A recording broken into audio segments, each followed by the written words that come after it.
Hello guys, I'm முருன். நமது சூரியன்ல இப்ப தற்காலிகமாக ஒரு மிகப்பெரிய அளவுள்ள ஓட்டை வந்து ஏற்பட்டிருக்கு. டெம்பரவரி கேப்பிங் ஹோல் வந்து ஏற்பட்டிருக்கு. அதை பத்தி தான் நம்ம இப்போ பார்க்க போறோம்.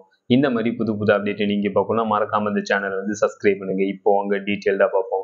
ஜூன் 4, 2025 நமது சூரியன்ல தற்காலிகமாக ஒரு மிகப்பெரிய அளவுள்ள ஓட்டை கேப்பிங் ஹோல் வந்து ஏற்பட்டிருக்கு அப்படின்ட்டு சயின்டிஸ்ட் மற்றும் ஆஸ்ட்ரோனட்ஸ் வந்து தெரிவிச்சிருக்காங்க. சூரியன்ல ஏற்பட்டுள்ள இந்த தற்காலிகமான மிகப்பெரிய அளவுள்ள ஓட்டை இதோட லென்த் வந்து 6,98,000 கிலோமீட்டர். நமது பூமி மாதிரி 60 பூமிகள் மற்றும் நமது சோலார் சிஸ்டத்துல மிகப்பெரிய அளவுள்ள பிளானட்டான ஜூபிட்டர் பிளானட் மாதிரி 5 பிளானட்டுகளை சூரியன்ல ஏற்பட்டுள்ள அந்த தற்காலிகமான ஓட்டைக்குள்ள வைக்கலாம் அப்படின்ட்டு சயின்டிஸ்ட் மற்றும் ஆஸ்ட்ரோனட்ஸ் வந்து தெரிவிச்சிருக்காங்க.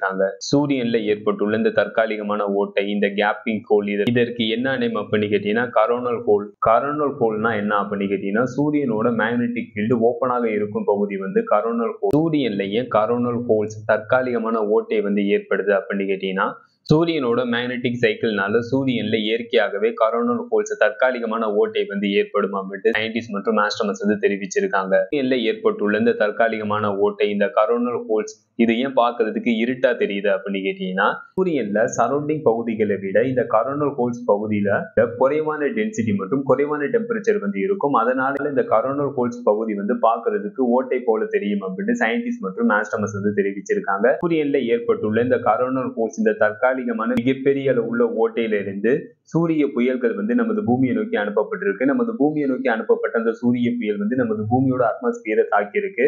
அதனால நமது பூமியோட வானத்துல அரோராஸ் வந்து ஏற்பட்டிருக்கு அப்படின்ட்டு national oceanic and atmospheric administrations வந்து தெரிவிச்சிருக்காங்க. சூரியன்ல என்னதான் நடக்குது அப்படின்னு கேட்டீங்கன்னா நமது சூரியன்ல வந்து நியூக்ளியர் ஃபியூஷன் வந்து நடக்குது. அணுக்கரு இணைவு வந்து நமது சூரியன்ல வந்து நடக்குது. நமது சூரியன்ல ஒரு செகண்டுக்கு 600 மில்லியன் டன் ஹைட்ரஜன் வந்து அதிகப்படியான பிரஷர்னால 596 மில்லியன் டன் ஹீலியமா மாற்றப்படுது. மீதம் உள்ள 4% வந்து நமது சூரியன்ல எனர்ஜியா கன்வெர்ட் ஆகுது. இப்படிதான் நமது சூரியன் வந்து எரியுது. ஃபைனலா இந்த வீடியோ எப்படி இருந்துச்சுன்னு கமெண்ட் பண்ணுங்க. See you.